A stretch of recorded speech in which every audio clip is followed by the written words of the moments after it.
Hello guys, तो कैसे हैं। आज की इस वीडियो में आपको वेलकम करता हूं और ये है हमारी HTML5 के कुछ एट्रीब्यूट्स हैं जो कि लेटेस्ट वर्जन है जो HTML का 5 इसमें ये इंट्रोड्यूस हुए हैं। तो चलिए फिर देखते हैं ये कौन कौन से एट्रीब्यूट्स हैं।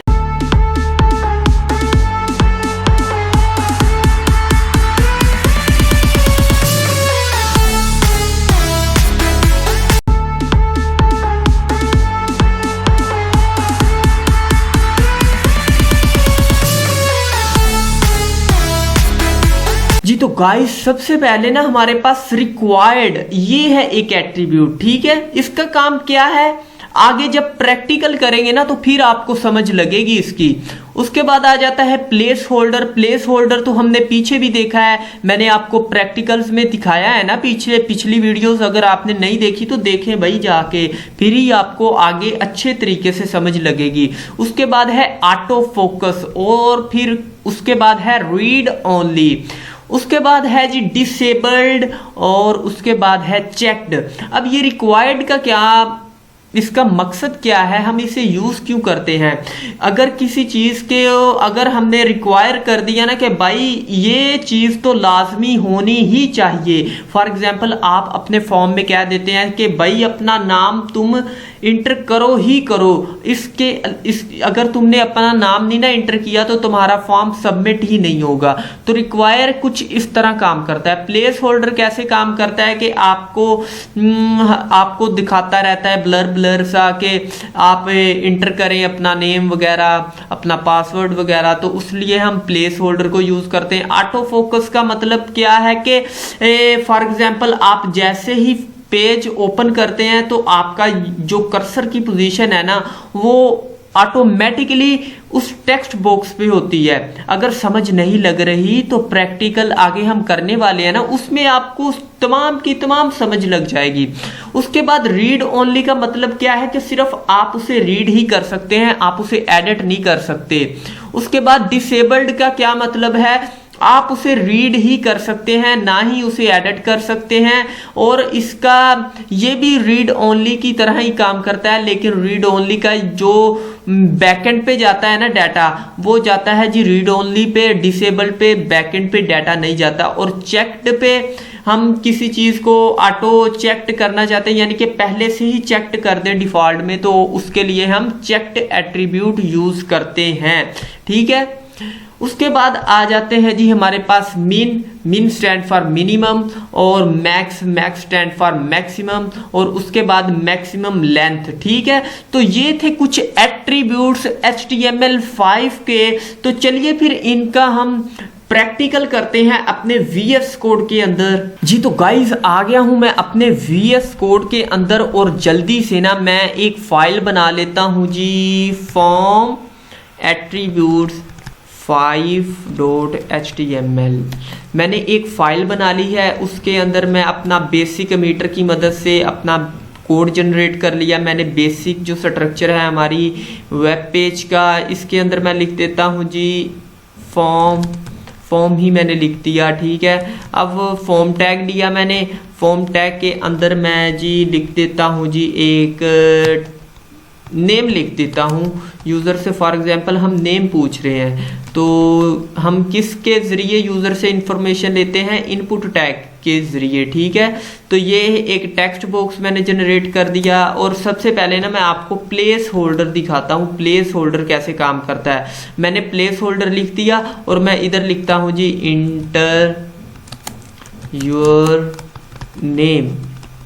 मैंने लिख दिया जी इंटर योर नेम और इसे मैं ब्राउज़र पे रन करके देखता हूँ।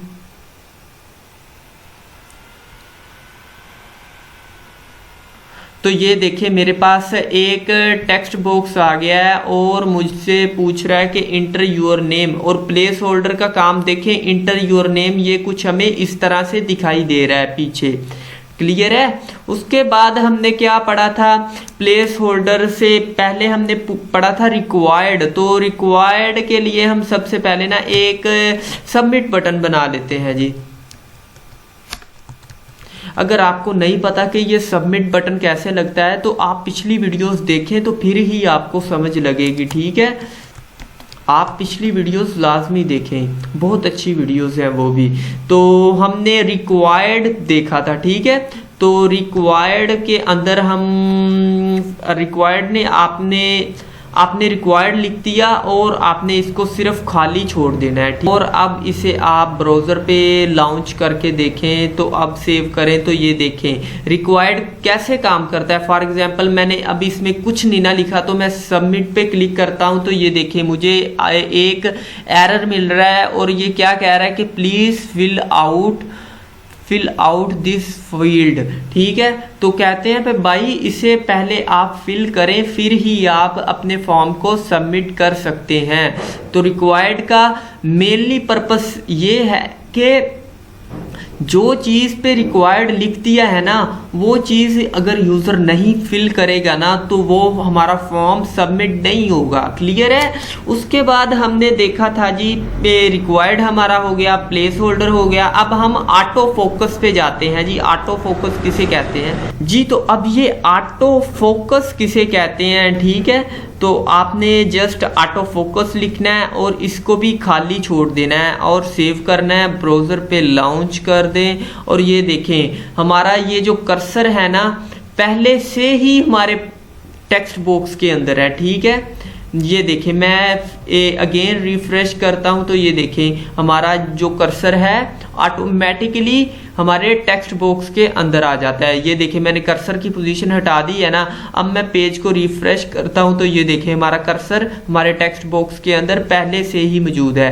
तो ऑटो फोकस का पर्पस ये है मेनली यूज करने का कि इससे जो हमारे कर्सर की पोजीशन है ना वो उस टेक्स्ट बॉक्स के अंदर चल जाती है जिसके अंदर हम इसको यूज करते हैं ऑटो फोकस को, ठीक है।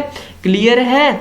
उसके बाद हम यूज करते हैं जी रीड ओनली। अब रीड ओनली किस लिए यूज करते हैं, एक मैं और इनपुट टैग ले लेता हूं।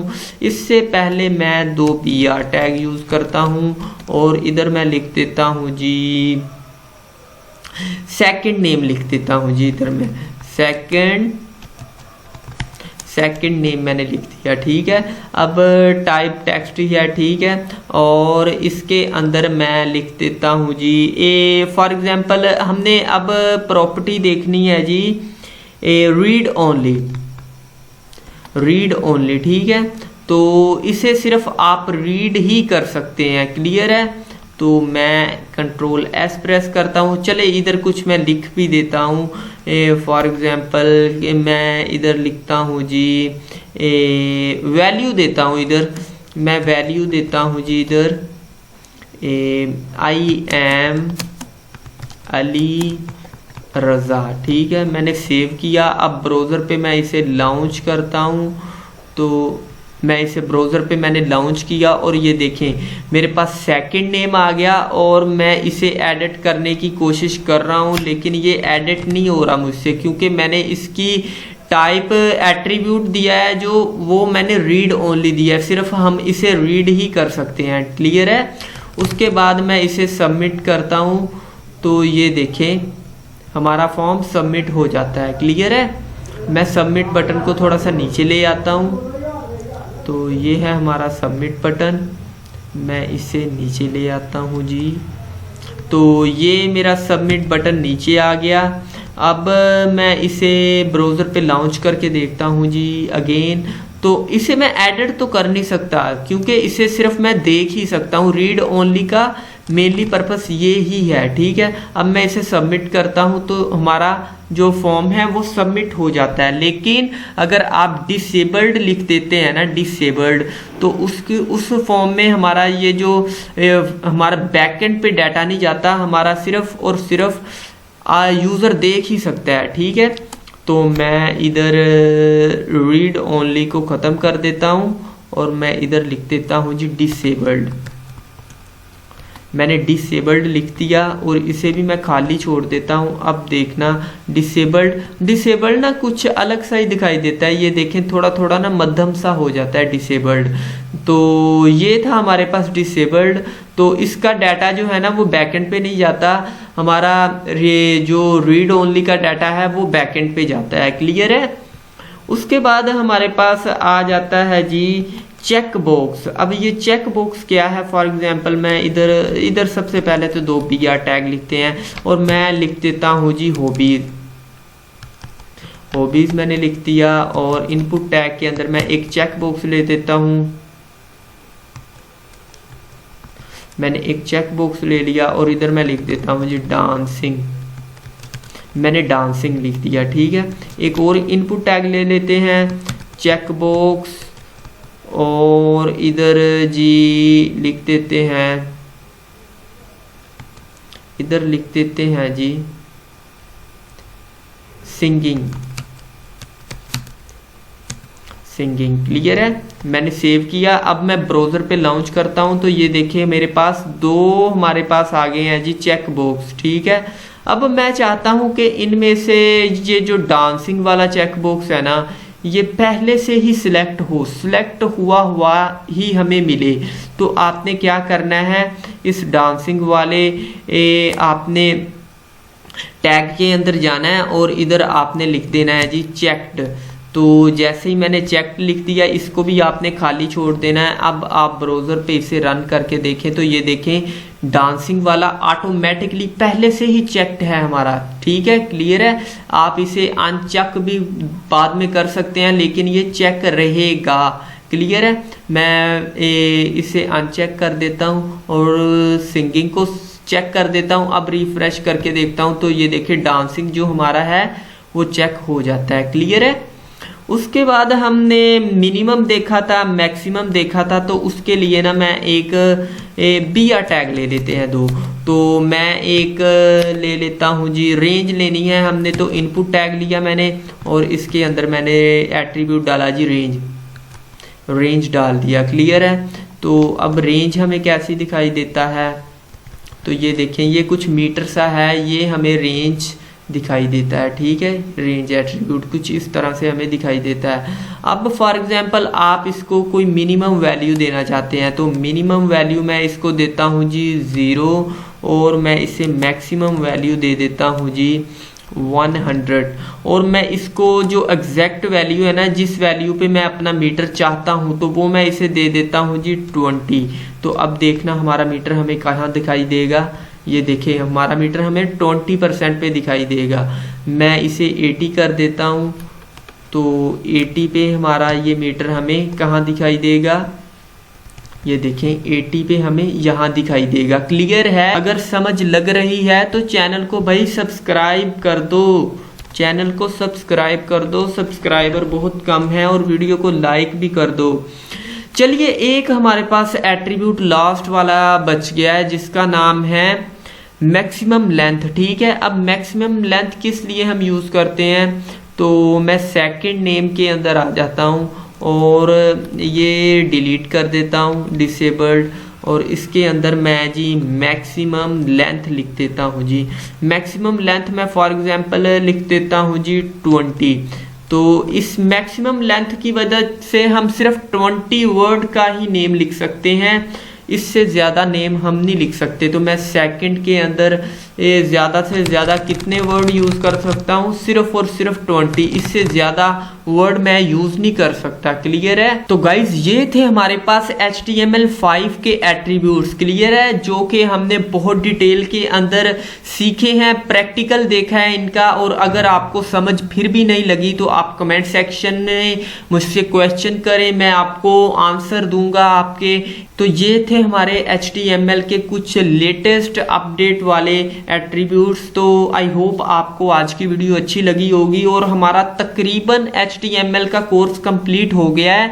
मैक्सिमम 1-2 वीडियो और बनेगी और मैं आपको 1-2 प्रोजेक्ट करवाऊंगा, तो उसके बाद हम CSS को शुरू करेंगे।